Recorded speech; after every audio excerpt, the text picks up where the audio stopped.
And we're gonna start off with some minutes from our last meeting, which are open for review and discussion, and ultimately a motion to approve. Also moved. We have a motion to approve and a second. All those in favor say aye. Aye. Any opposed? Motion carries to approve minutes. Rusty, you're gonna talk about bills. Just a couple of things to highlight. You'll notice the big number there is the payment to Confluence. It's the last payment for the parking ramp. We got that out of the Metropolitan Council. And then the startup of the VIMS process is in that as well for Clean Vapor. And then our share of the parking ramp alley improvements. Those are the highlights. The rest of the bills are in your packet. So bills open for questions or discussion? Or a motion to approve bills? Motion to approve and a second. All those in favor say aye. Aye. Any opposed? Motion carries to approve bills. And then we can jump right into our guests tonight. You want to introduce them, or do you want Oh, we to have, mix up? there's an. That's right. I'm looking at the wrong agenda. I You're looking at the apologize. wrong agenda. There's a couple of tweaks to the agenda that you have, and this is one of them. I want to introduce our new city administrator, Dan Watiche, and nothing formal to do other than just to say, here's Dan, and you're going to see him from time to time, and he's here to listen and learn about the work that HEDRA does. Awesome. So we're excited to have him here. Welcome, Dan. You have a captive audience, so if you have anything you want to say, or... Okay, great. We appreciate you coming out. And now that I'm back on the right agenda, we can go to our next guests. Right, right, Rusty? Then I will introduce them as soon as I get their slides set up. So we have representatives from the Hastings Prescott Area Arts Council here to talk about their planning process tonight, and Kathy O'Keefe, the chair of HPAC, and Brenda Kaiser, their consultant, will lead you through a little presentation. Terrific.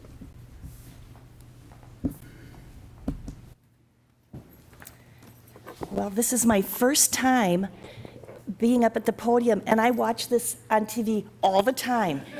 So let's see how it goes. I am Kathy O'Keefe, and I am the new chair for the HPAC program. And that in itself is really exciting. So 2 exciting things happening right now to me. I wanted to introduce our board that are here today because we've had a big turnover in people, and I want to make sure that you know all of our board members. So when I say your name, just stand up and wave and smile. So we have Zach Simonez, Mike Harridge, Bill Spinelli, Casey Johnson, Scott Northard, Bryce LeBrun, Michelle De Castillo, Debbie, you don't want to wave? She's gone. You know what? She's in the wings, so she really helps us out a lot still. And Dick Graham, another one who's in the wings, kind of keeping me from jumping off the ledge. Then we have Linda Binman and Allie Pavel, sorry about that, and Christy Johnson, Pam Ponzer, and David Warg. And there's a few more that are probably coming later, but that's our group. It's a really great group. We've pulled together just a really nice, diverse group of community members working with us. I get to introduce Brenda today. Brenda has been working on this project for us and for our community to kind of see where are we going to go next? What's next in line for us? She is an urban geographer, and she helps cities and other organizations planning things. And she is also an affiliate faculty member at the University of Minnesota. And it's been wonderful working with Brenda. She has lots of great ideas, and I'm excited to see where do we go from here. So, very good. Thank you. Here you go, Brenda. Well, thank you all for allowing me the opportunity to talk about the planning process. So as Catherine explained, that I am the consultant to HPAC to help with the planning process for an arts and cultural plan that will be for the community of Hastings. And I'll talk a little bit first about, just to kind of let you know where I am or who I am. As an urban geographer, I look at the built landscape. I've been looking at inequity in the built landscape and different planning issues for a long time. And I was a faculty member at the University of Minnesota. 3 years ago, I stopped teaching and started doing consulting work so that I could engage more closely with the communities that I was doing research with. And so I have Urbane Dr. K Consulting. I say that I am the collaborative strategist and owner of Urbane Dr. K Consulting.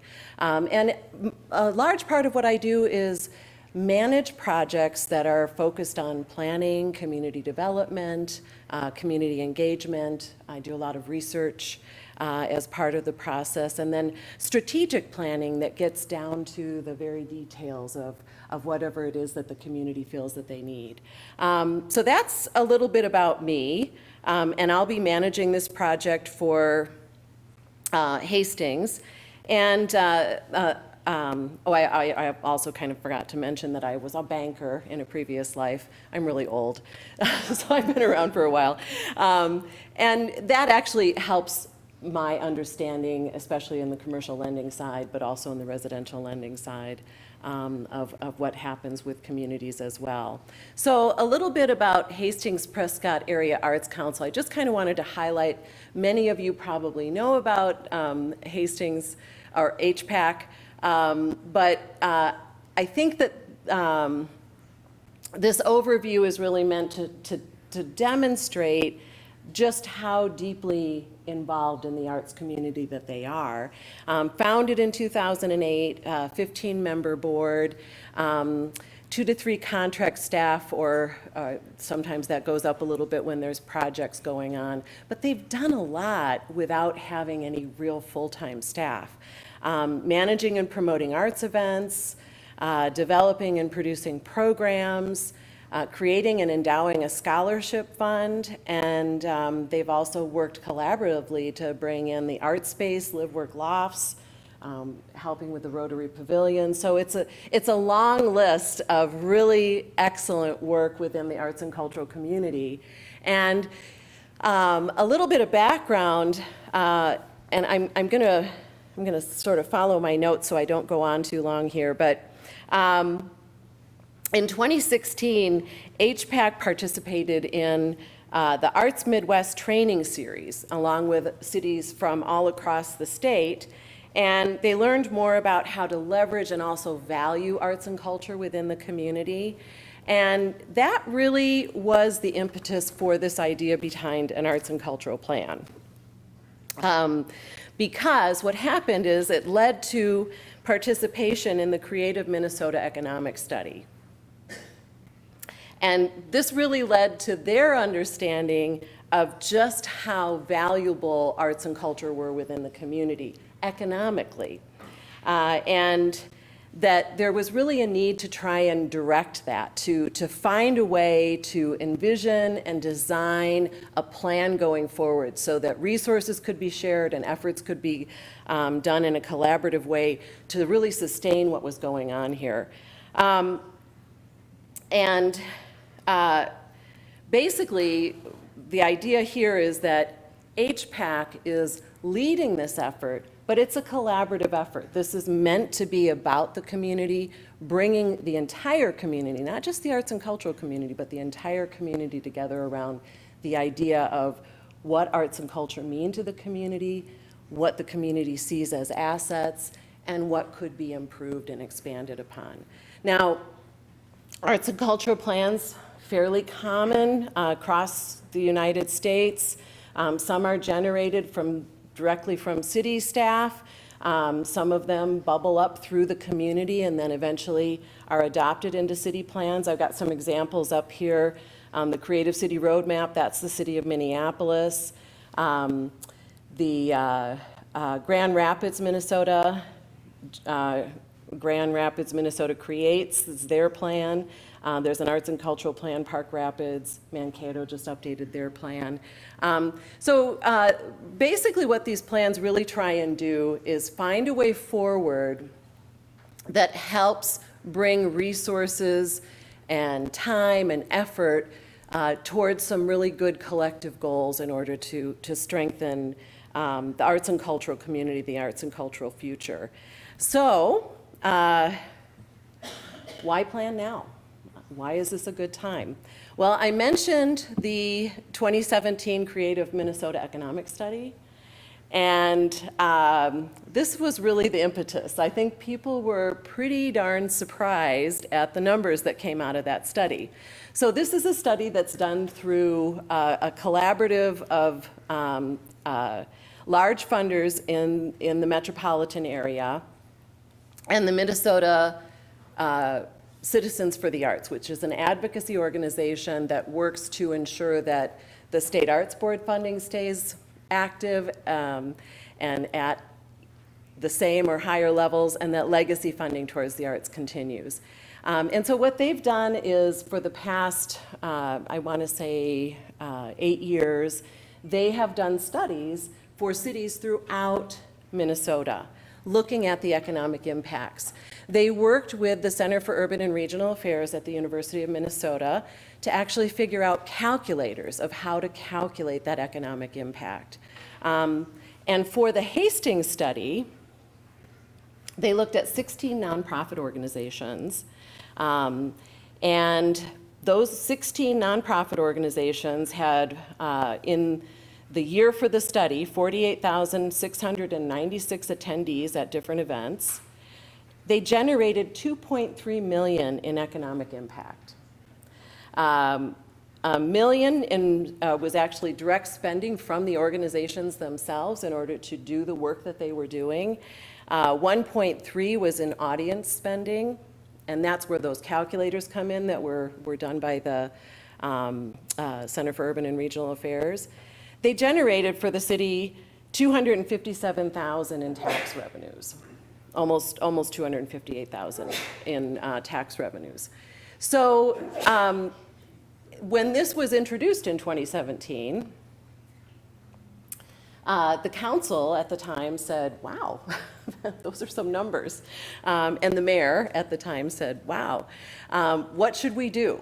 And that's when the idea of bringing this into a plan to actually sustain this, but also to grow it and help the economy even further, was put into place. And so I had worked with HPAC when they were doing the Creative Minnesota study. I do some of the background economic development work on that. I'm a total geek. So I had met them through that.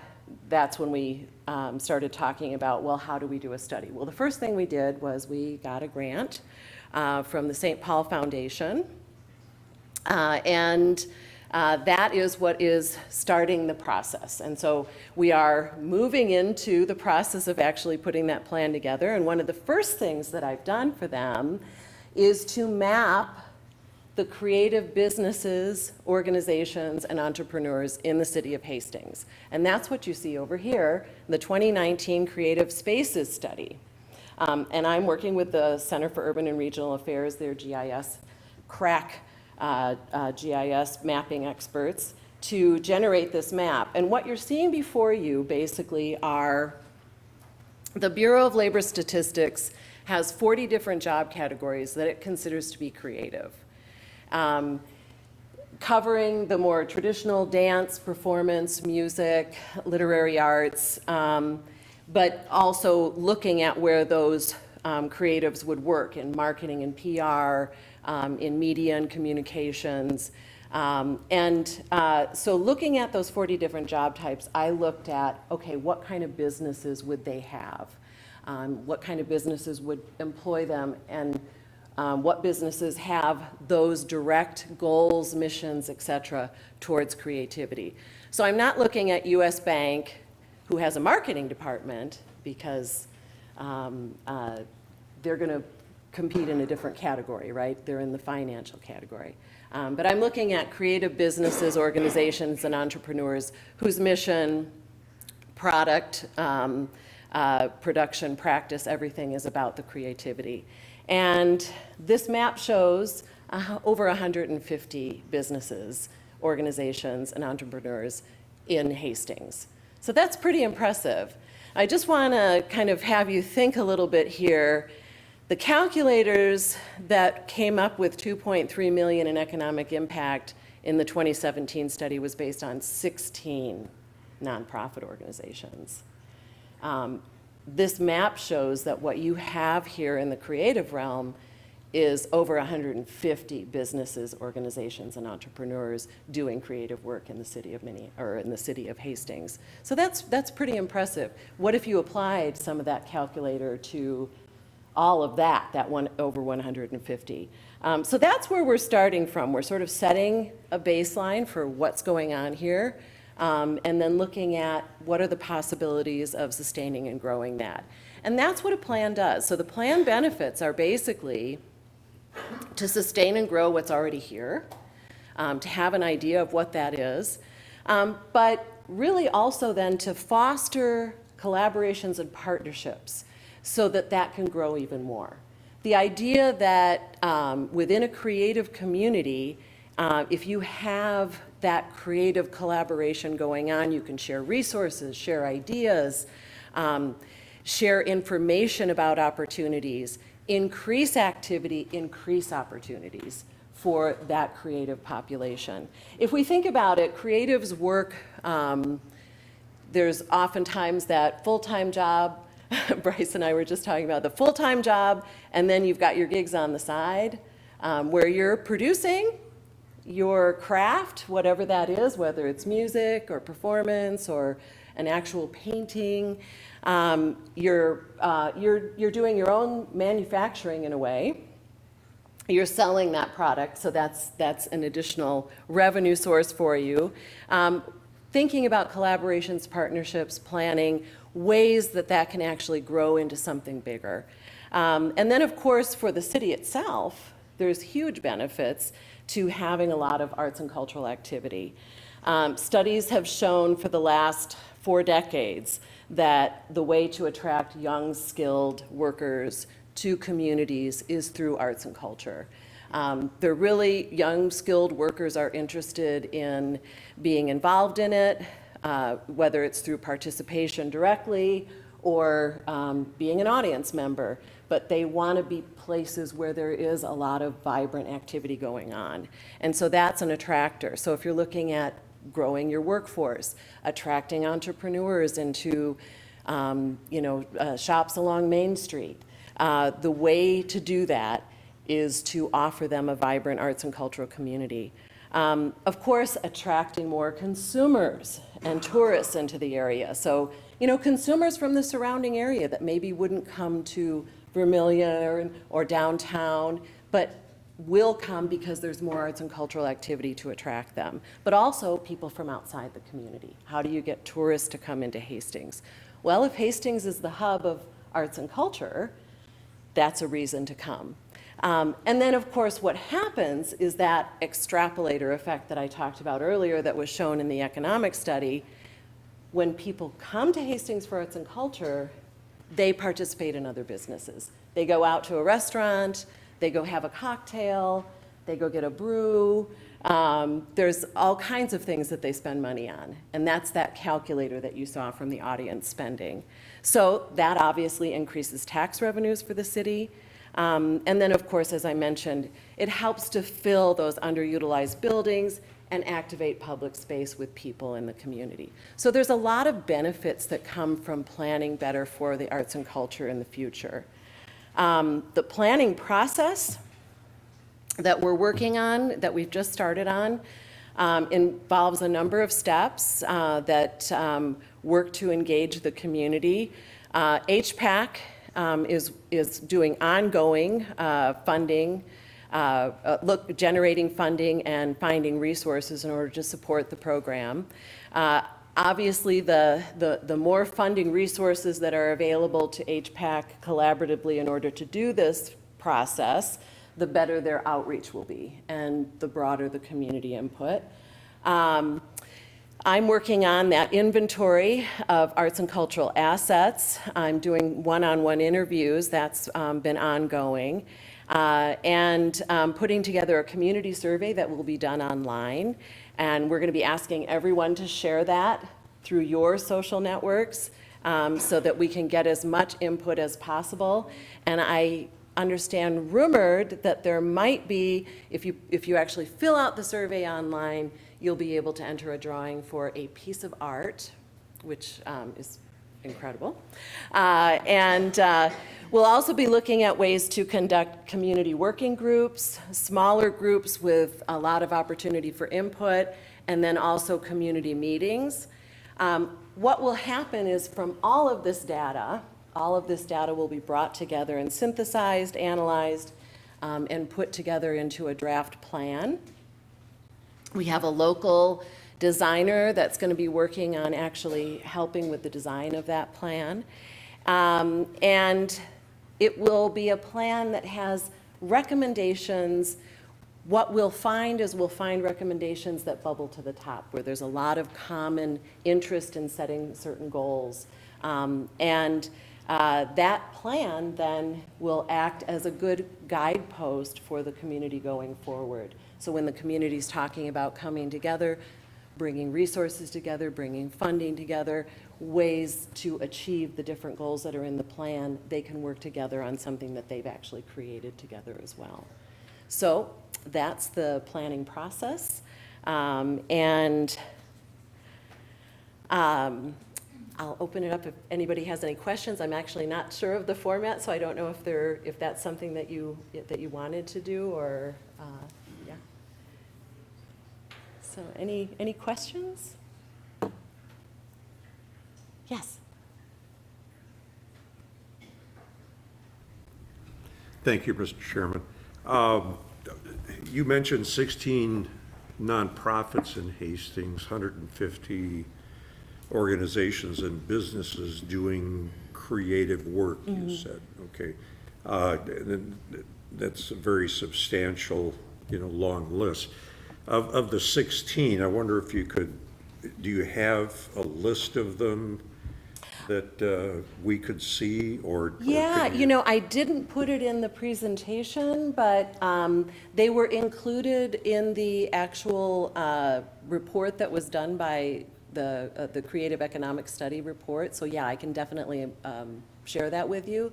It was arts and cultural organization, nonprofit organization, and history centers. That was the composition of that list that was, and for the creative study, what we gathered from them was what was your spending and what was your audience numbers for that 1 year period. Yeah, I myself would be interested in seeing that list and also the financials on that. I think it would be most intriguing. Yeah. The Creative Minnesota Study produced a one-page, they call it the one-pager, but it has the breakdown of all of the different calculators that were used, all the different organizations, and so I'm happy to share that with you. Because I'm interested in knowing too what your definition of a business is, definition of an organization. Is it a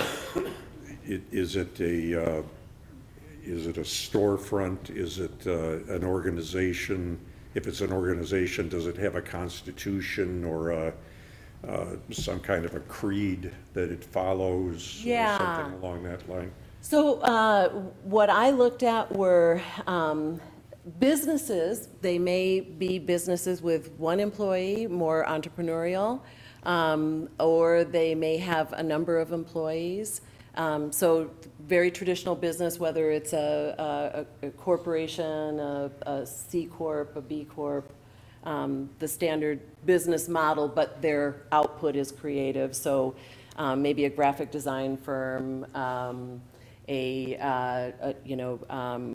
custom making of pottery, something like that.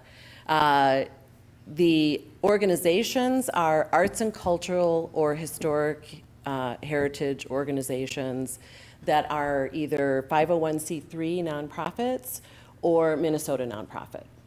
And maybe they work with a fiscal agent, but they still are Minnesota nonprofit. Okay. Yeah.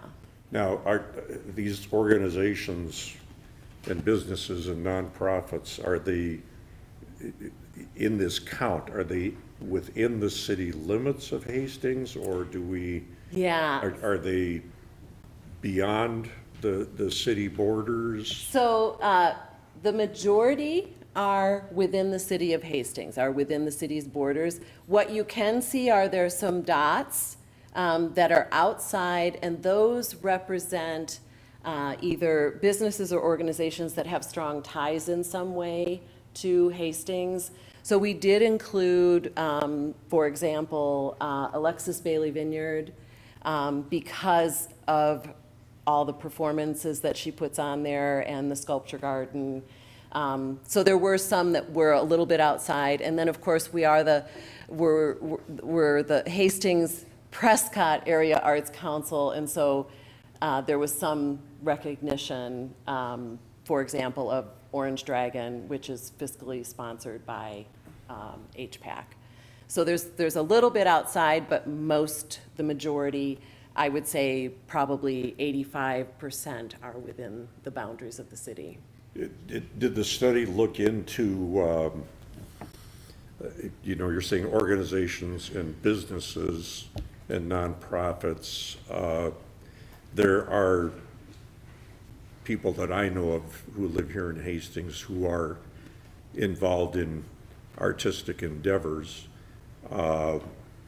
They don't have a storefront. Right, or right. anything like that, but they do their thing. Right. I mean, my wife does jewelry and accessories. I build and restore doll houses.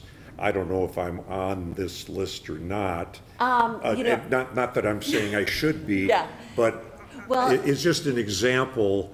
There are 20, 30, 40, 50, 100 or so individuals like my wife and myself who are doing artistic things. Right, And I right. don't want them to be, kind of left in a cloud of dust when you're doing Right. accounting. Right. So this, the resources for this were different business listings. I also tapped the HPAC board for information. So we did a little bit of an exercise there. Different arts and culture and nonprofit website that have listings. So it's not comprehensive because it is hard to get at some of that. We know there's lots of residential addresses on here because recognizing where we knew of artists that were there, or where they had an actual business listing but they were using the home address because that's something that they do on the side. But it would be wonderful if we could actually calculate the real numbers. But it's pretty hard to do. It's pretty hard And to that's do. my point. Yeah. Is, for the sake of the public, this is being broadcast on cable, and whatever minutes we have on this, and I'm sure the board is very aware of individuals who are doing artistic things in the Right. community. 16 and 150 probably doubles or triples. Right.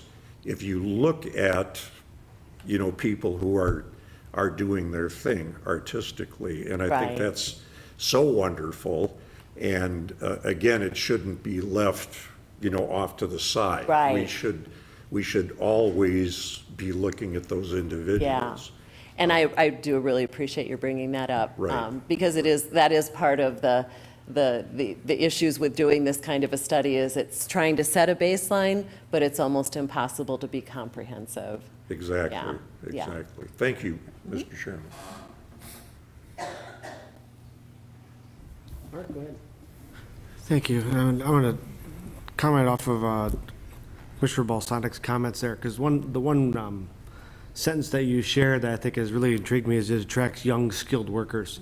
And I understand where Joe was going there, because are the 150, let's say it's in their house, as you said, maybe their side gig, how many are starting to, I like how they have entrepreneur spirit, and I'm looking for that word loyalty to say, oh, if this community really supports the arts, I'm willing to say, I want to attract those young, I want to start my business here. Right. Because I drive out of town to work too. I would rather stay in town to work. My goal, and that's why I really appreciate you doing this, is I think it's the loyalty word that I'm looking for to say, if this community supports the arts people are going to come here, and we're going to create businesses that create these young, skilled workers that's going to keep escalating the workers that I Right. think we need. So it's not a side gig, it's really attractive. So Right, I right. appreciate your helping the crew here to keep that baseline, and hopefully we grow that baseline. Yeah, And really go get those young, skilled workers, because I think that's the future. yeah. thank you. Yeah, thank you.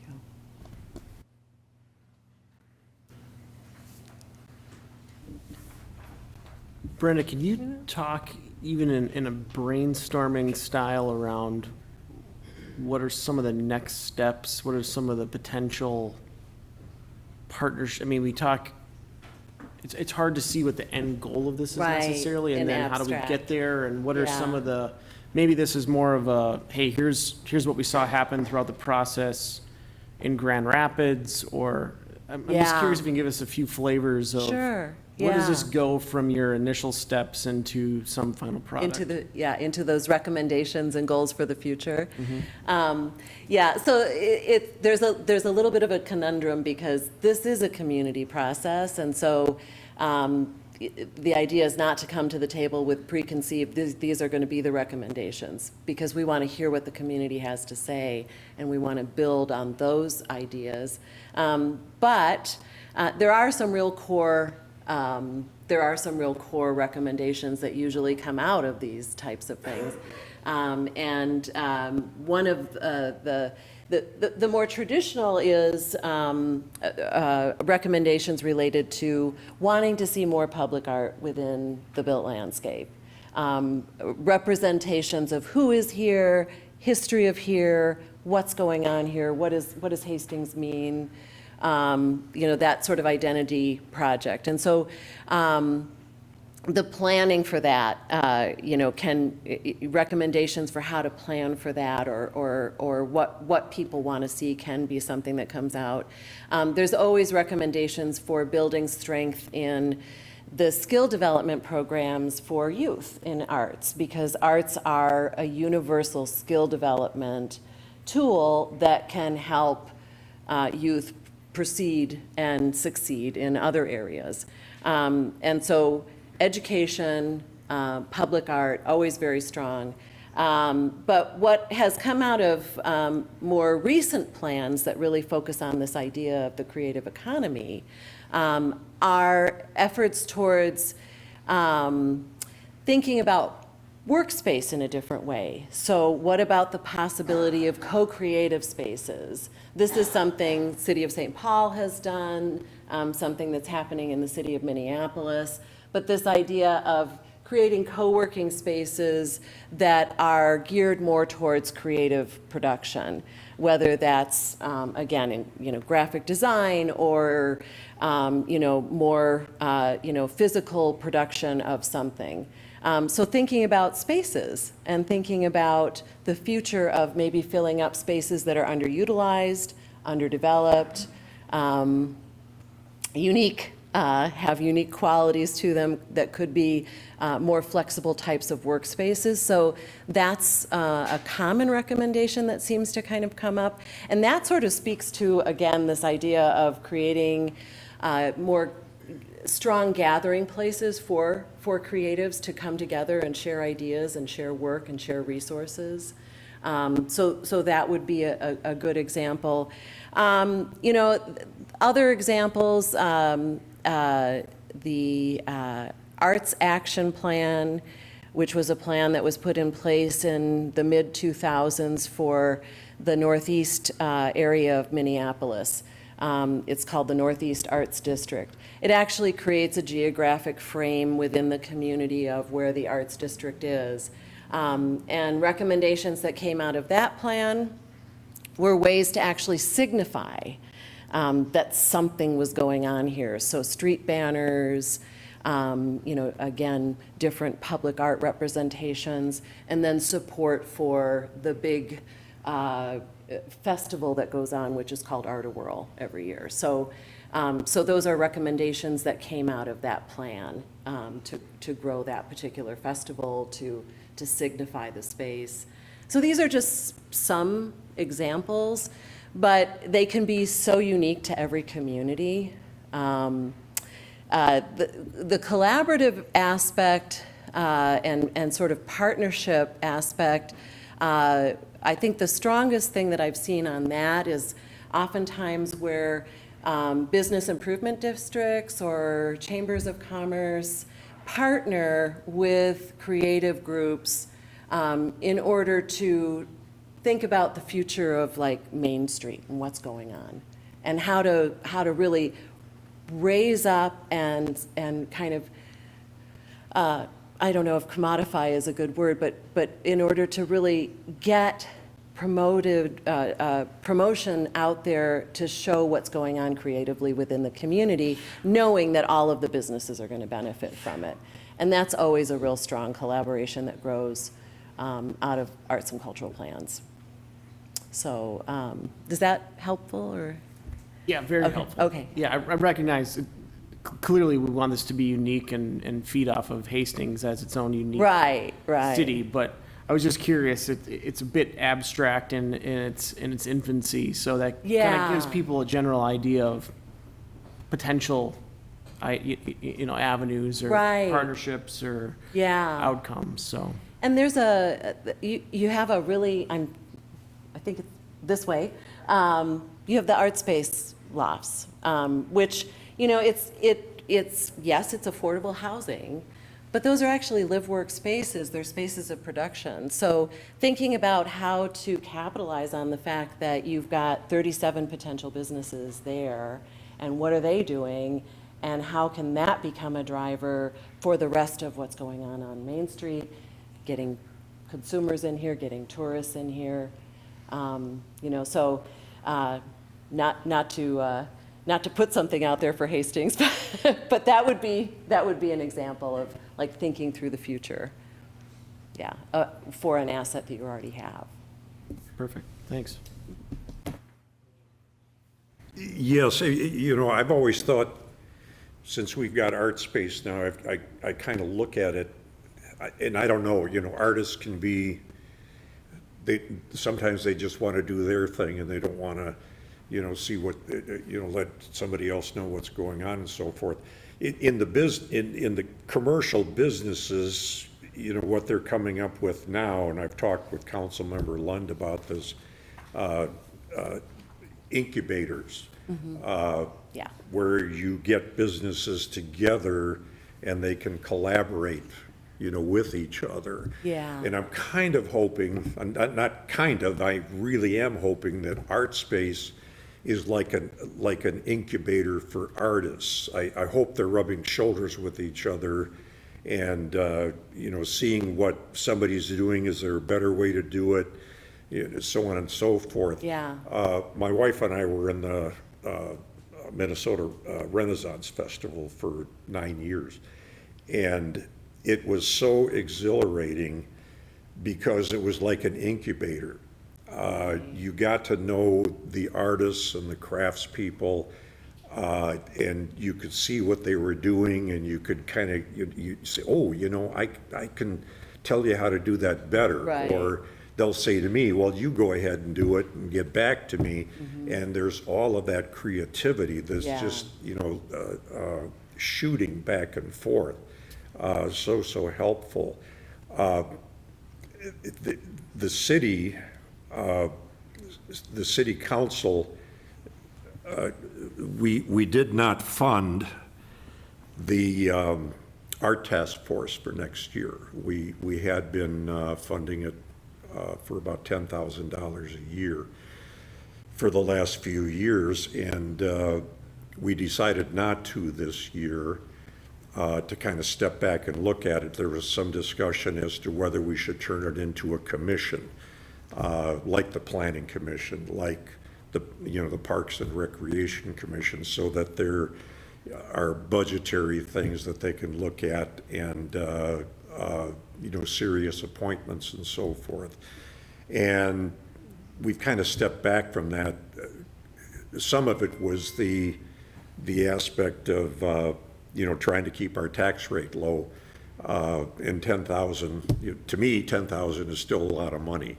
The bureaucrats sometimes don't think so, but 10 grand is a lot. And what I'm kind of hoping is, maybe HPAC can think about this too, is to look at matching grants, going to businesses and saying, we could get a grant so that when you do your remodel, we could do some artistic things. You go up and down Main Street, 2nd Street here in town, what used to be the Carousel store now is Quaint and Quirky. There's some stained glass up there, and it was Frank Lloyd Wright, did the design on the thing. A lot of people don't know that, but we've got some turnovers in the businesses downtown, and they do some remodeling to kind of get themselves in shape. And if there could be a collaboration between arts organizations and the businesses, and say, we could work with you to do something artistic, short of getting rid of the historical, storefronts, which are on the National Historic Registry. So but some things in the interior, fountains, sculpture, wall art, things of that nature. There's some could great truly programs. be fascinating. Yeah, there's some great programs across the country that do exactly that. Right. That they're facade improvement programs, but they incorporate arts and culture in them. Right. And some of them even have ways of including performance art and different other genres as well. Right. So yeah. So HPAC, there's a idea collaborator, right? Just saying. Incubator. Incubator, yeah, yeah. It's amazing. It's Yeah. really exciting from Yeah. an artistic point of view. Thank you. Thank you. Any other discussion, questions? Thank you for the informative presentation. Oh, you're welcome. Thank you. And we'll be letting you know when the survey's going out, and any way that you want to collaborate, let us know. Thank you. All right, we're moving on to business.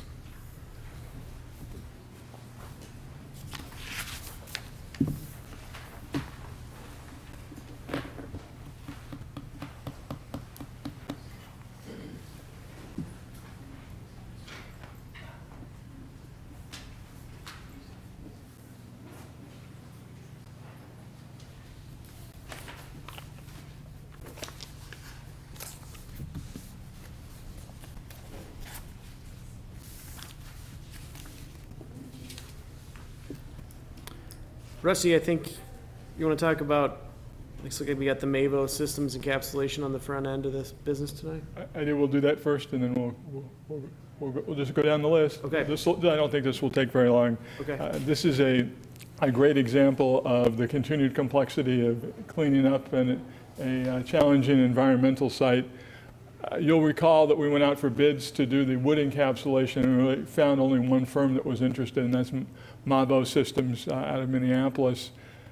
They submitted a bid, but prefaced that on the fact that they were really uncertain about what specific encapsulation process to use. So over the course of the last week, what was determined to make the most sense was to do spot testing. So they're going to do 15 to 20 spot tests, try different application processes in different locations, and try and figure out what will really work best.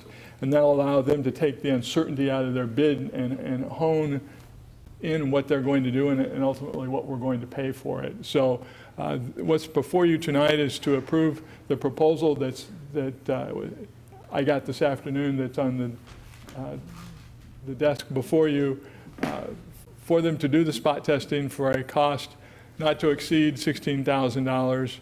This would still keep us on track to finish by the end of the year and hopefully do this more expediently and do it well.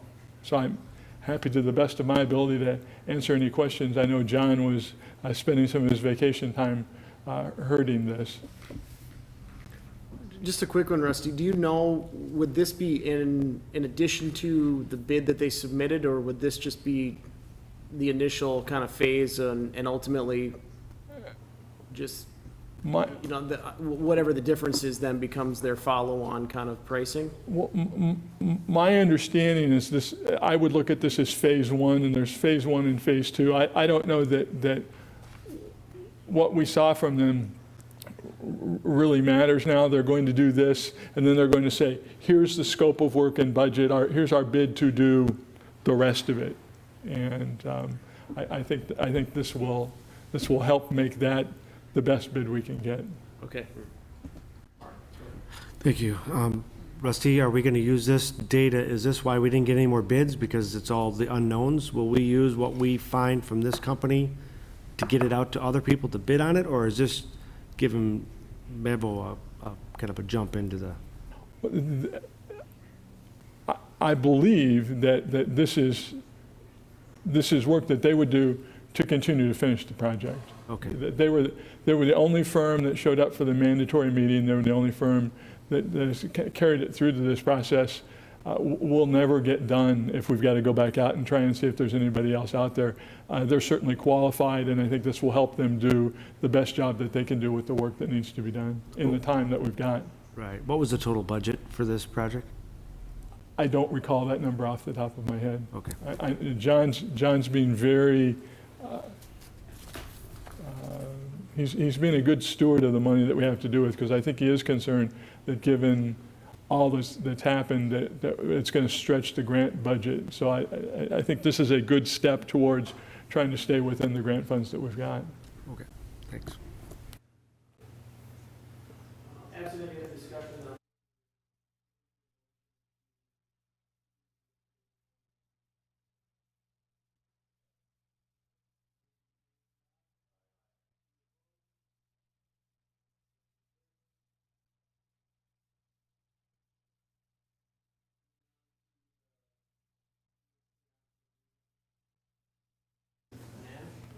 So I have some background to run through with you, and I know the developer wants to make some comments before you get into your discussion.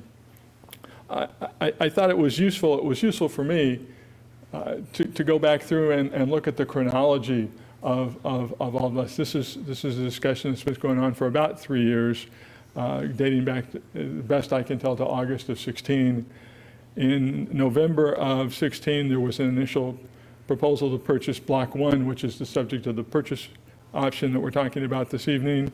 In June of the following year, some discussion about purchasing property in the business park for an orchard and a warehouse. It went before the Planning Committee of the City Council in December of 17, and then it was December of 2018 where this body entered into the purchase agreement that we've extended then in May to bring us to this point. So that's a quick run through the history of all of this. In May, you agreed to extend the purchase option to October 31st of this year. The price in the extension was set at $470,000, and it contained criteria for receiving a reduced price, and that was to demonstrate financial feasibility of the project and to demonstrate a need for the lower price. As part of that, we asked that we were provided with sources and uses of funds for the project, evidence of bank commitment for the financing, and a project pro forma. All of that information has been submitted and was in your packet. The justification for for the lower price, the financial feasibility, in my judgment, has not been demonstrated. I think I have, at this point, as many questions as I have answers about the financial feasibility. And in the information that was submitted, the need for the lower price was not demonstrated. That, if you'll notice in the sources of uses of funds, there's $470,000 for the land. So the options that you have before you now are to allow the option to expire on October 31st. That doesn't mean that the discussions with Panache are over. They can come back at any time when they're ready to purchase the land, or they can purchase the land before the end of the option agreement. You could, it's certainly your prerogative to agree to a reduced price this evening and negotiate and direct us to negotiate a purchase agreement, or you could agree to another extension of the option agreement, in which case we would recommend that you come up with terms. What do you want to see at the end of that agreement period, and what date that option would be extended to. But that'll frame the discussion that you'll have in a bit. Now, turn the mic over to Amita and let her have further discussion with you. Good evening. I've come for 3 items here, basically. First, to meet all of you, and that's delightful. I've met a few, but not all of you as a group. Second, I wanted to make sure that what I have submitted, you've had the opportunity to go through it, and if there's any additional questions, Rusty has gone through it. We had an initial talk on the phone, and my understanding was these 3 pieces of documentation were required for the conversation to go further, not for a decision to be made. And the third reason I'm here is to fill you in with that gap between the information that I've provided and the reasons I'd like to forward for not only a price reduction, but also an understanding of the cleaning up process and other facilities and help that the city or the council or the county can give me as I plan on going ahead with the cidery. So I do have a few items I would like to talk to you about, but first let me respond to your concerns and some of the points that Rusty raised.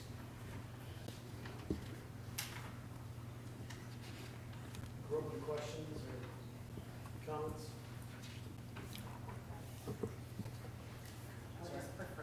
Probably prefer to wait until after the documents you'd like to review with us.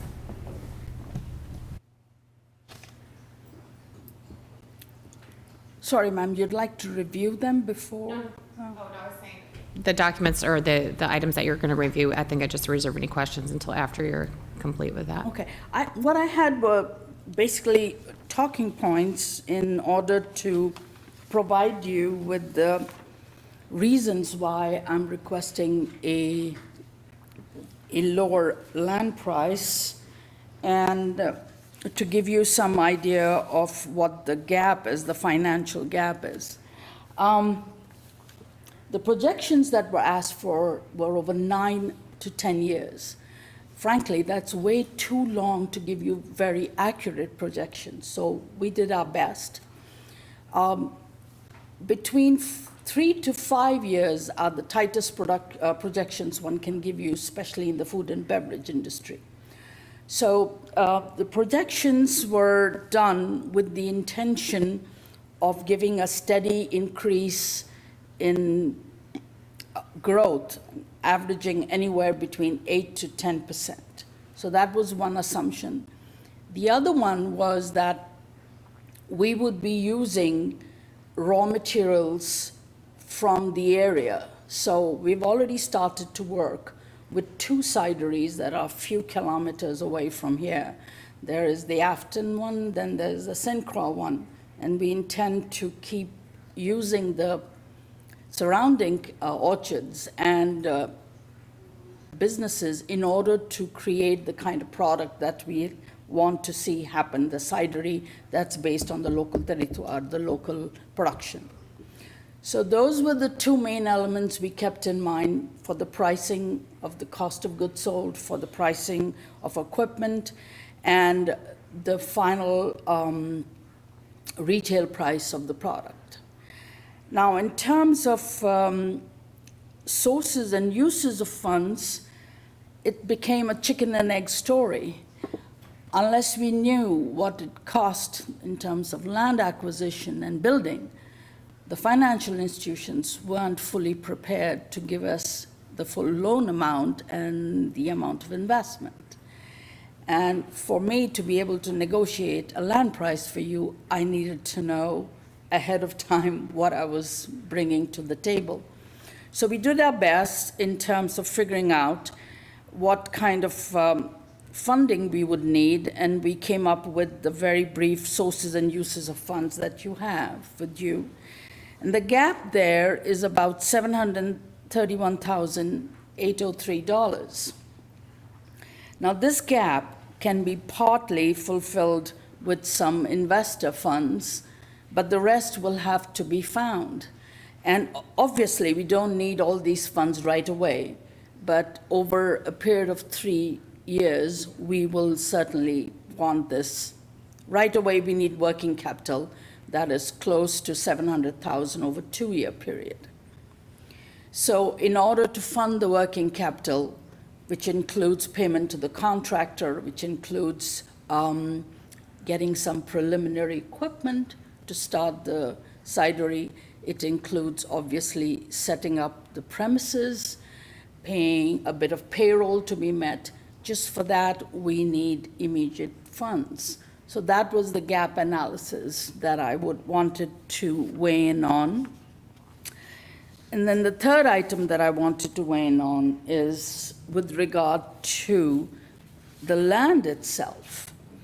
The city is using 1.49 acres for its pricing process. If I look at the amount that is buildable and the amount of land that is under easement, under the floodplain, I come up with about 0.88 acres. And also looking at the topology of the land, the topology is such that a good portion of the land cannot be used productively to build, but it can be used very productively to landscape. So what we have in mind is a 3-story building where the first floor would be the cidery and event space, which connects to what the previous presentation was all about. The second floor is going to be a combination of offices and some apartments. I did a bit of looking around, and there is a dearth of smaller apartments, smaller living spaces around here. So that would be the second floor. The third floor would be either apartments or a penthouse, something. So it would be a mixed-use building. But there is no room here for expansion. And in the 9-year projections that you guys asked for, I have some expansion possibilities there. So just to expand and put in additional fermentation tanks, there's going to be no possibility. So we will be forced to use this space as a cider bar, as our front shop, if you wish, and then take the expanded operations elsewhere. So we might end up looking at the industrial park. So in the history that Rusty presented, he spoke of the industrial park. We did begin there, but then it's very hard to get your tasting rooms and cider bars away from downtown. So we said, let's come here, let's begin here, do that, and then we could expand later somewhere else, either there or somewhere else. So the land that I'm talking of is not optimum for expansion, it's optimum for beginning the process for for getting established, for getting branded, for the folks to get to know who we are. And the topology is also such that you have this piecemeal here, a bit of piece that's in between the railway lines and the floodplain. And then you have the easement, which I'm not totally sure how large it is. The public records give it one dimension. The city engineer, whom I trust a lot more, is giving another set of dimensions. So that easement cuts it in two. And again, poses challenges, but all of these are positive challenges. We have found that we could make them positive if we could get a little help from the city to do so. So that was my third point. And Excuse me, Mr. yes. Chair, I regret that I have another commitment this evening I have to leave for. But for the record, I've been very intrigued by your project through the entire process, and I do remain hopeful that something can be worked out. I'll check in and check with the minutes of tonight's meeting and weigh in at another time. Thank you.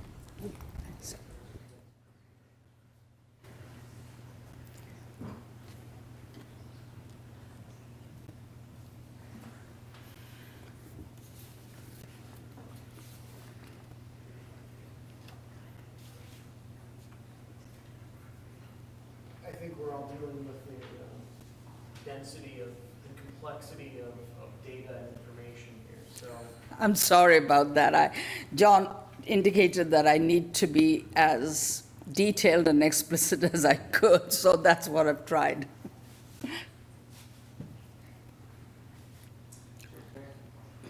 Yes. Thanks, Mina, and I've been on it since the start of it, so I've been watching your journey here with us. So can you clarify, because I do get this question a little bit in the community, your business today has already started. It's just, Yes. it's in St. Paul, Yes. correct?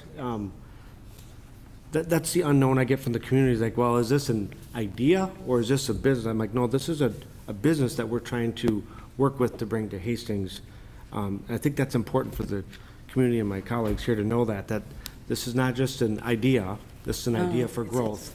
I've always been intrigued about the industrial park with the manufacturing, because we talked about earlier, young skilled workers could actually be the future of this. And I do appreciate you trying to support the local around us with the orchards to get the product that you want. So I understand where you're going with the 10-year, but I also understand we got to know about that too. Mike, I follow up with the question of, have you looked at any other locations just for a storefront to get your name out today? Or is your business model more of, I need to build to have that extra income in the rental spot up top versus just a storefront? No, I'm not. I fell in love with what I saw, and I want to explore this first before I go elsewhere. Okay. And the way the building is conceived, should the business take time to grow, the second floor will provide revenue, so will the event space. And that will also, the event space will also provide exposure to the business, to the city, and to everything else. Just a bit of background, since you mentioned the business already exists. The business is all about apples, which is our local product. And what I'm doing is I am using the business to encourage apple cultivation beyond just the dessert apples that we have ended up with. Once upon a time, we had a lot more variety. The whole process of cultivation was a lot more sustainable. We had heritage apples, but now we are left with just dessert apples that were developed to be able to feed a growing population. However, this cannot be sustained. We do need to get back the heirloom apples. Those are the kind of apples I'm working with. The ones that are not dessert apples, that are meant for juice, that are meant for cross-pollination, and that are meant to complement the dessert apples. I have already put down $1,000 and bought the juice to be able to create enough cider so that when the cidery opens in 2 years' time, I have inventory so that I can start hitting, just hit the ground running. The apple, once it's juiced, you have the first level, which is just the juice. That I have taken and infused it with botanicals like turmeric, ginger, mint, and elderberry to make it a functional beverage. This is the sector that is growing at 12%, functional beverages and functional food. Once you take this juice and ferment it, then it has an alcohol content and it becomes hard cider. Once you have that, then you can go next stage, which is apple brandy, pomo. Between apple brandy and the cider is the port. The apple is like the grape. You can have an entire industry based on that, an entire set of beverages going from 4.5% alcohol to 45%. And this can be done. This is something which we in Minnesota and in the US have not explored fully. The cider industry was very robust before Prohibition and before beer took it over. So that's where I'm going with my plans. And for that, I need more than a storefront, Mr. Commissioner. I need an anchor. Hastings, for me, is an anchor. I also need a place that is going to showcase this entire concept, the way you see it on a wine bottle. A storefront on a wine bottle, I'm not sure. A place like this on a wine bottle, when it's built up, is totally different. With a name like Hastings behind it, with a historical concept, is a totally different thing. That's what I had in mind, frankly, when I started to look at this plot. And it took some time, just because I don't want to do this in haste. I would like to do it with some thorough planning. I'd like to involve the U of M and also my own institution where I worked, University of St. Thomas. These are strong institutions with research background. They know what they're doing. The two team members that I have with me, who will be my cider master and the facilities manager, one of them has got a degree in fermentation, the other one in industrial engineering. I also am working with CFANS, which is the Food and Nutrition Department. Jim Luby, the father of the Harrelsons and the Pink Ladies. I'm working with him in terms of figuring out what would be the best heritage apples to use and what we can do. So it's a process that took time. I do apologize for the long length of time, but I made sure that I wasn't getting into something that I would not be able to support and sustain and make it grow. And for that reason, I'm asking for some consideration in price and funding. I have some specs and some figures I can share, but I don't need to take up your time today. It can be done later, or I can send it to you as an email attachment or to Rusty. It's whatever is your pleasure and possibilities, I will go with it.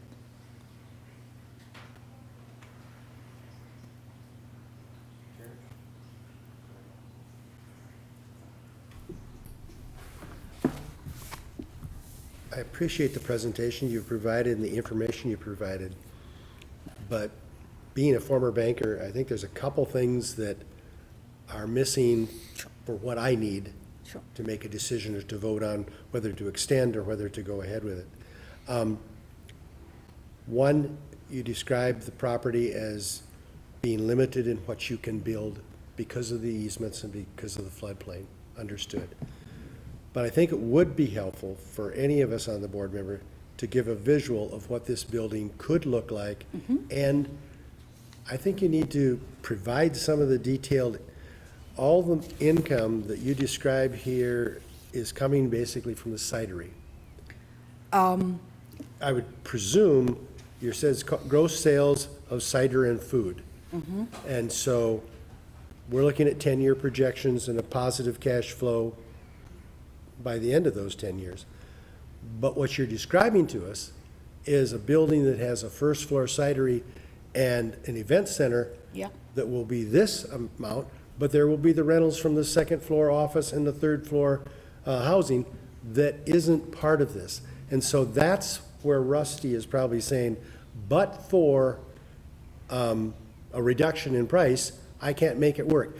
I don't have the information that you've shown us so far, either a visual of the building and that other income that's gonna come from the rentals that can make this work. I can't make the decision off what's, I've been provided tonight. So, those would be things I would need. And I think, HEDRA has worked in past of, maybe it's not a reduction, maybe it's a 10-year loan. We have loan funds for projects too, to help. But right now, I don't see enough there to I help me. believe the projections have given you, I don't have it in front of me, but the projections have given you rental income as well as merchandising of funding coming from merchandising. So I do believe you have them. Now, Is the rental income in here? I believe it is, but I can certainly truncate some of this information to address just those 2-3 points. And the detail that you see here was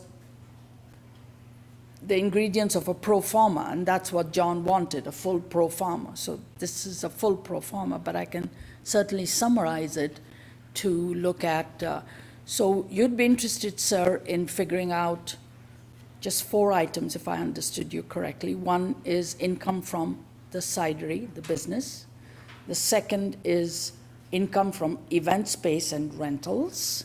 The third is what our expenses are going to be. And then given all these things, what sort of help we need. The third item would be rentals. So you've got food and cidery, venue rental, and merchandise. Right. I don't see anything about office rental or apartment rental or whatever the second, third floor were going to be. That All does right. not seem to me to be in this pro forma. The reason it is not in this pro forma is because of the separation between the real estate and the business. What is happening is I am the developer. So I take the land and develop it, and then the land, along with the development of the building, has the cidery.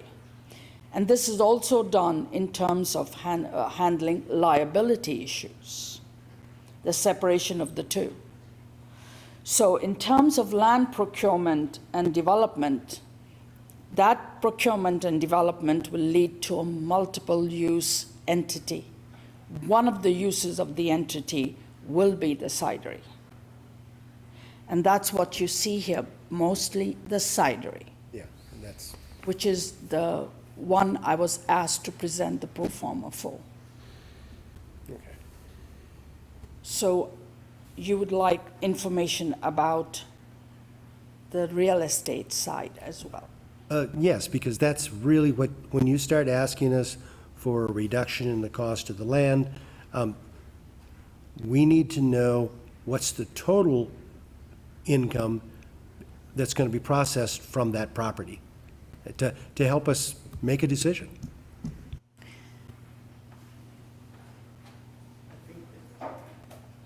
I think to your point that you made earlier, that you've conceived of a project, and I'm speaking for you in my interpretation of what you said. I believe what you said was you've conceived of a project where the cidery can fail, but the project can still succeed because you've got a business that is, you run some numbers on from a real estate perspective. And I think you might be, it may be more prudent to actually present this as a real estate development with a tenant concept in place versus a cidery, because frankly, you're proposing to take a beautiful piece of property and anchor it with a real estate proposal to a certain degree, and then test a cidery concept in that space, which is a little bit different than the way it's presented here. I don't know if that's right. I'm just offering it as a consideration to maybe think about how, and maybe Okay. alleviate some of the confusion about how do we digest this, because it is it's data it's relevant, but conspicuously absent from the pro forma, so. The Just a purpose of, consideration. the purpose of this is the cidery. In order to initially, is the cidery and the event space and the tasting room, they all go together, all three. The apartments don't have to be there. It can just be a one-story building. The reason the second, third floor is there is just to provide the mixed-use space, what we are seeing happening throughout the metro area. That's what it's for. It is also for later to expand from the food technology sector to the med technology sector, because I do have a company that's doing med technology too, brain-computer interface and telemedicine. So this is the reason why I'm trying to set a footprint such that there is the cidery, which is the main business. And as that main business grows, its major office is going to be there, but the production and everything else that will need more space will go elsewhere. And then the complex can be used, continued to be used as a mixed-use complex for both sectors that are our major sectors in the state of Minnesota, food tech and med tech. So it was not really a real estate development. It is meant to be a business development for the cidery. But if there's some confusion, certainly I'll try to pass the two out to see if I can give you information on both those aspects. I could certainly do that. Thank you. Yeah. Good, Mark. I know exactly where Commissioner Toppin's coming from, and I was fortunate enough, and I think the thing we're missing here is when we first met the first time, Yes. we seen the design concepts. I seen them. Yes, they are there. I don't think any of you got to see them yet. I mean, again, they were concepts. They were Yes, I kind did of a- present them. kind of a box-looking thing, and, is that right? It's like a blue box? Yes, concept, but- initially when we were talking, I wanted to go with the environmental concerns and use some of the containers.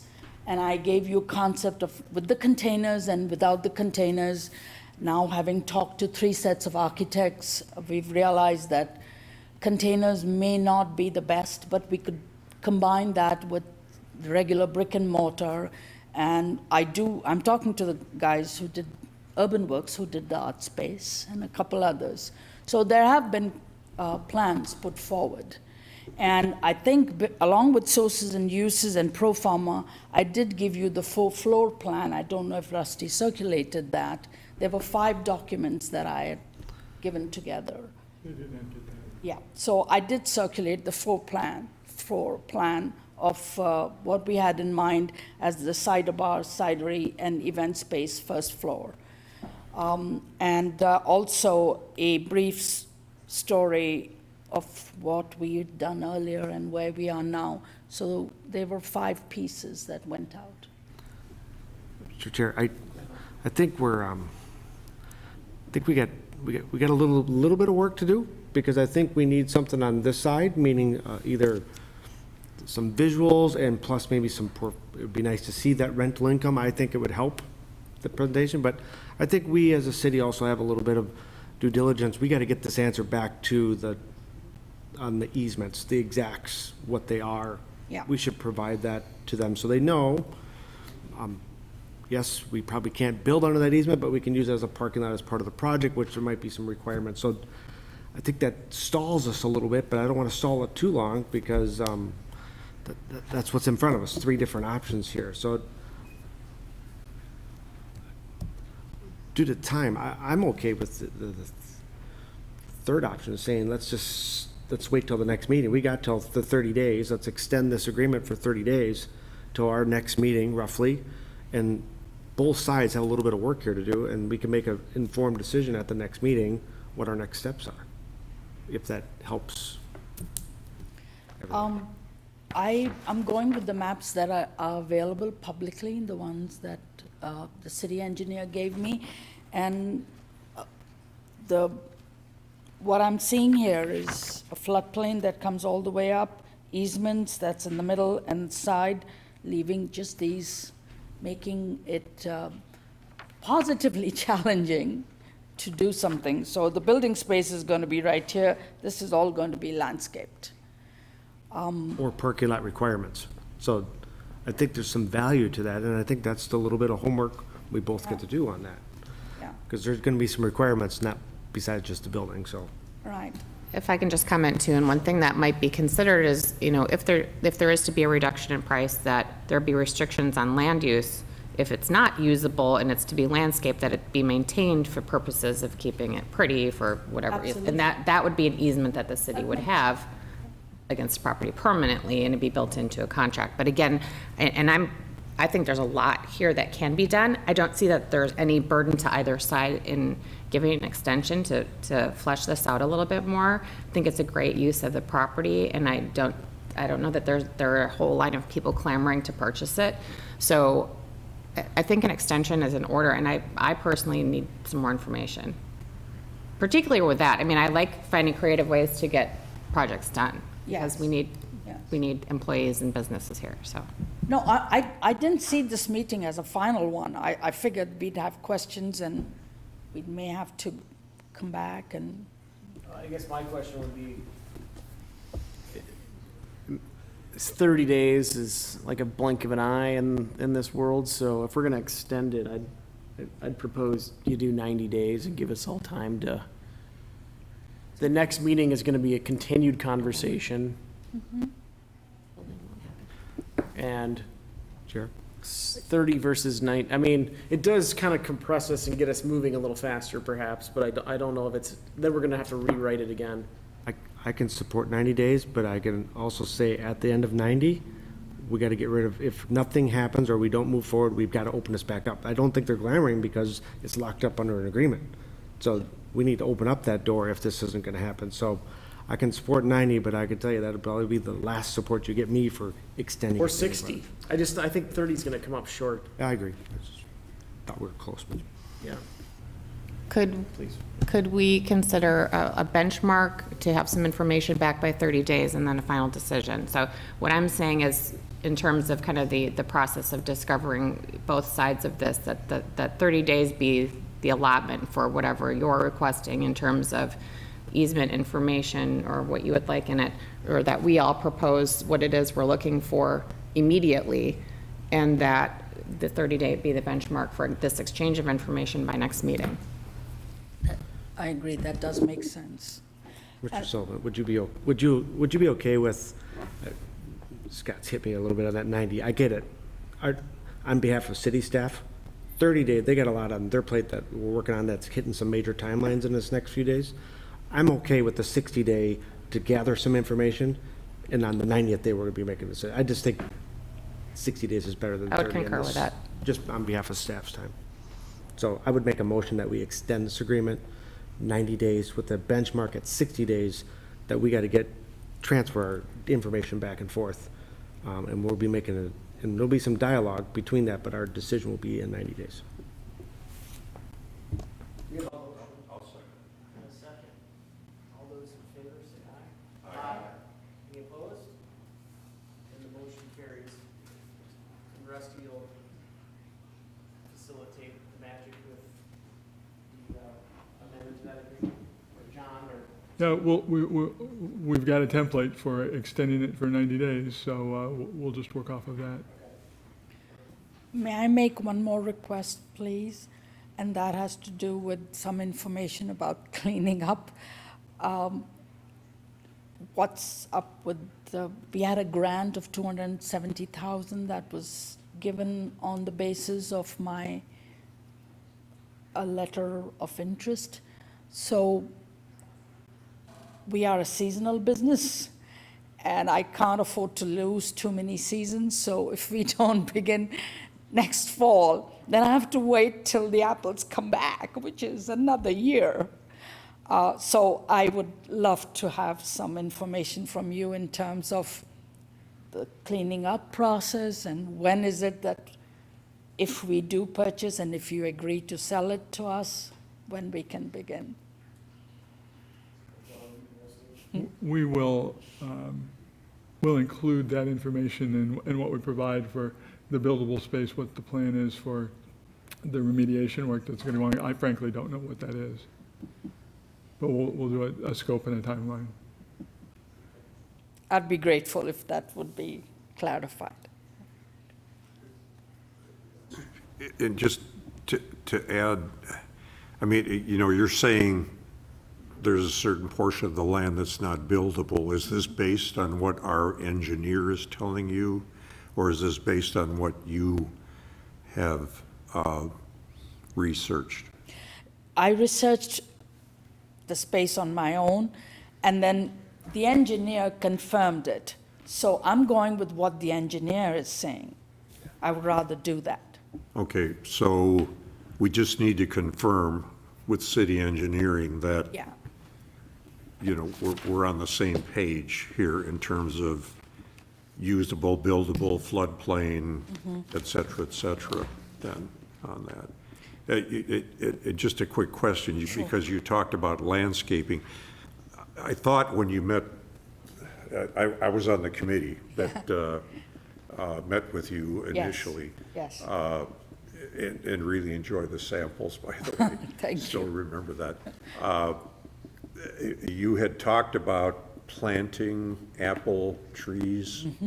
So that's what you're talking about in terms of the Absolutely, landscaping? absolutely. Okay. So these trees would be the heirloom varietal, the great-great-grandparents of the Haraldsons and the Courtlands.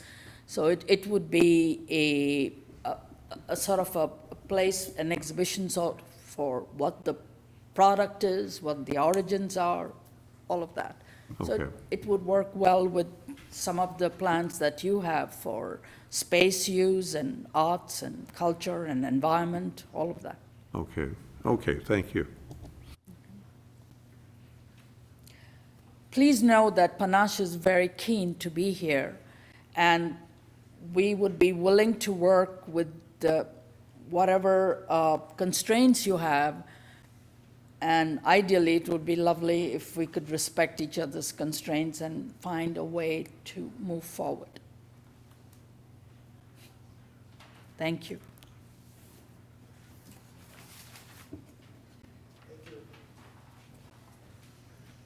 All right, Rusty, you've got one more item on the business agenda here? I think I have two, but the clock's ticking. I'll deal with this really briefly. We've applied to the Dakota County CDA for a utilization study for the property that we have downtown. We were the only planning grant that was submitted, so I'm optimistic that we're going to get funded, and what we're trying to do is leverage staff involvement to take advantage of consulting time to make really good use of this money. This information was in your packet, so these are the sites we'd be looking at to try and understand what's possible there, and it really factors into the discussion we just had about, you know, if you look at Block 1, because of the topography, the easements, and everything else that's there, what could go there, what would be good to fit in with the rest of the surroundings. Now, this is a moot point if some of this would help Panache, but some of this will be valuable if that ultimately doesn't move forward. We've scratched our head about this property a lot. We own a little piece of property where you see the number 2. The rest of the property is privately held. We just don't quite know what to do with this piece of property. This is held by, it's a park and ride that was built with a grant by the Metropolitan Council for a transit park and ride. Transit park and ride's probably pretty far off down in the future. It would be interesting to know if the Metropolitan Council would be interested in some sort of land swap so we could provide parking at some of the location and use this piece of property that sits right on Second for some form of development. Then we have the UBC property that we're using for cold storage right now. If you go back and look at the 2003 downtown plan, it envisions some housing there. That could be part of the swap with the Metropolitan Council to provide some parking there. I've also shown it to the Dakota County CDA as a potential workforce housing site. And then we own this little piece of property back behind the post office, but as you look at that block more carefully, it's certainly a block that you could build into a redevelopment site, depending on what the interests of the property owners are. So there are certain things that we can do as staff to get this figured out, but that we need some technical expertise about architecture and construction to really help us round that information out. And what we're really looking to do is to get a consultant to collaborate with, not to hire a consultant to do a study. So just bringing this up to you to tell you what our scope of work is and to get your input on it before we get going, which will be soon. Question, Rusty, don't we own a little piece of property on the west side of Ramsey as well? Let me go back to that. Or is it, I'm sorry, whoop, no, go back to the post office one. I think it's Site 5. Site five, yes. Sure. And I know exactly what you're talking about. The answer to that is yes, but it's the, if I can do this without messing up the. We see just a little piece of it there. You see the cars, where the cars are parked next to the street. We co-own that property with the people that own part of that building. I haven't quite sorted out actually who owns what. So it's the northwest corner of 3rd and Ramsey. That's what I'm referring to now. Up here? Nope. I'm sorry. Just to the left. Just to the left of your arrow now. Go across Ramsey, Oh, here? right there.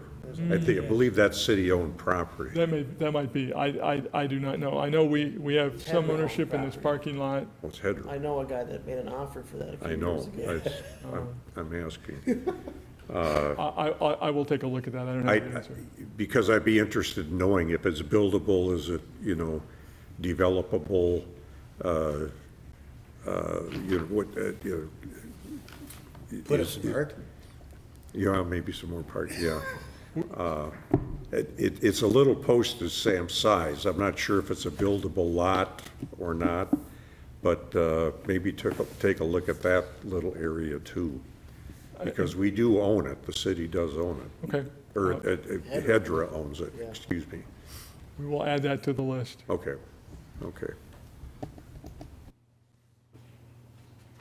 Any other, you certainly don't have to limit feedback to tonight, but just be aware that we're going to get underway with this. We're going to start talking to stakeholders and gathering information about the property so that when we get the grant award, hopefully in December, we're ready to go after the first of the year. And I think this will be a very useful tool for us.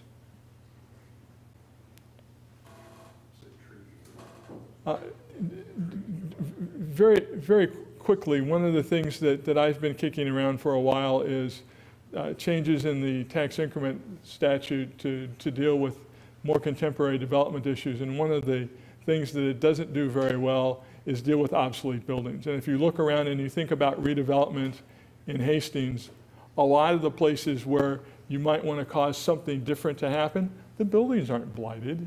People take care of their property. But the challenges, if somebody wanted to come in and build something new, are there nonetheless. There's existing buildings there. You would need to assemble sites. You need to tear down what's there now. And we would have no capacity to financially participate to make that happen. And so one of the things that I would like to do is at least develop a concept for what I would call an obsolescence tax increment district. We'll never get it passed as general legislation, but I think we have an opportunity to pass it as a case study for something that we might do here, and we may never use it. I can't point you to a project and say, let's do it here, and it may not be a feasible thing to do, but I don't want to get too far out ahead of my skis without having you say, that's interesting, figure it out and bring it back to us and tell us whether anybody thinks it's feasible and what's the cost of trying to lobby to get it done. So that's why I'm here this evening.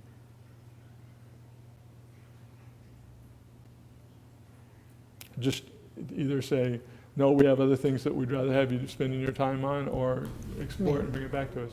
Please, Martha. I don't see that there's any harm in reviewing this. I think all of us are wondering what's going to happen to empty buildings and concerned that there may not be a purchaser interested, and they're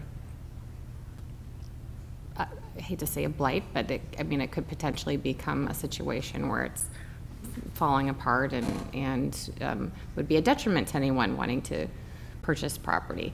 So I think it's something to at least look into and put some feelers out in the community about how that would be received.